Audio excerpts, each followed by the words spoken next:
നമസ്കാരം. 2024 ലോക്സഭാ തെരഞ്ഞെടുപ്പിന്റെ അവസാന ഘട്ടം, അതെ, 7ാം ഘട്ടം ജൂൺ 1-ാം തീയതി നടക്കാൻ പോവുകയാണ്. 7 സംസ്ഥാനങ്ങളിലും ഒരു കേന്ദ്രഭരണ പ്രദേശത്തുമായി ആകെ 904 സ്ഥാനാർത്ഥികളാണ് മത്സര രംഗത്തുള്ളത്. പഞ്ചാബിലെ 13 സീറ്റുകൾ, ഹിമാചലിലെ 4 സീറ്റുകൾ, ഒഡീഷയിലെ 6 സീറ്റുകൾ, ഉത്തർപ്രദേശിലെ 13 സീറ്റുകൾ, ബംഗാളിലെ 9 സീറ്റുകൾ എന്നിവിടങ്ങളിലാണ് മത്സരം നടക്കാൻ പോകുന്നത്. എന്തായാലും ഫൈനൽ ലാപ്പിന് മുന്നോടിയായി വിപുലമായ തയ്യാറെടുപ്പുകളാണ് രാഷ്ട്രീയ പാർട്ടികൾ നടത്തിക്കൊണ്ടിരിക്കുന്നത്.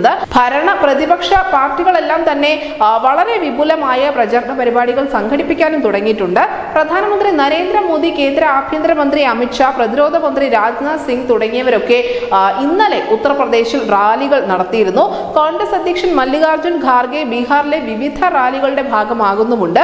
എന്തായാലും ഈ 7ാം ഘട്ടത്തിൽ, അതായത് അവസാന ലാപ്പിൽ 57 സീറ്റുകളാണ് വിധി എഴുതുന്നത് എന്ന് നമ്മൾ ഇതിനോടകം തന്നെ പറഞ്ഞു കഴിഞ്ഞു. ഈ 57 സീറ്റുകളിൽ ആർക്കാണ് ആധിപത്യം എന്നുള്ള ചോദ്യം സ്വാഭാവികമായും ഉയരാം. കാരണം 6ാം ഘട്ടത്തിൽ BJPക്ക് മേൽക്കോയ്മയുണ്ടായിരുന്നു. കോൺഗ്രസ് വട്ടപൂജ്യമായ സീറ്റുകളായിരുന്നു എല്ലാം തന്നെ. അതുകൊണ്ട് തന്നെ കോൺഗ്രസിന് ഒരു സീറ്റിലെങ്കിലും നേട്ടമുണ്ടാക്കാൻ സാധിച്ചാൽ അത് അവർക്കുള്ള ലോട്ടറി ആയിരിക്കും എന്ന തരത്തിലായിരുന്നു പല ദേശീയ മാധ്യമങ്ങളും റിപ്പോർട്ടുകൾ നൽകിയത്. ഇനി 5ാം ഘട്ട തെരഞ്ഞെടുപ്പ് ആവട്ടെ, അതിൽ കോൺഗ്രസിന് നേരിയ മേൽക്കോയ്മ ഉണ്ടായിരുന്നു എന്ന് തന്നെ നമുക്ക് പറയേണ്ടി വരും.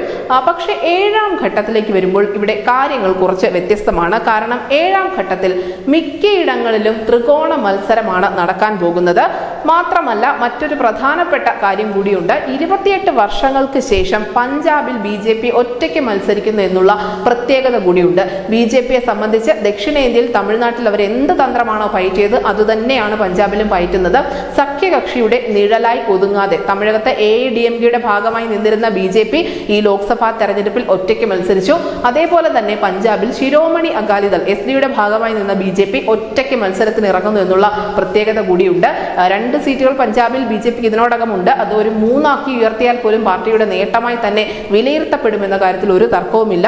എന്തായാലും ഈ 7ാം ഘട്ടം വളരെ പ്രാധാന്യമുള്ളതാണ്. 57 സീറ്റുകളാണ് എങ്കിൽ പോലും ഏറ്റവും അധികം, ഒരുപക്ഷെ പ്രവചനങ്ങൾ പോലും സാധ്യമാകാത്ത തരത്തിലുള്ള പോരാട്ടം നടക്കുന്നത് ഈ 7ാം ഘട്ടത്തിൽ തന്നെ ആയിരിക്കാം.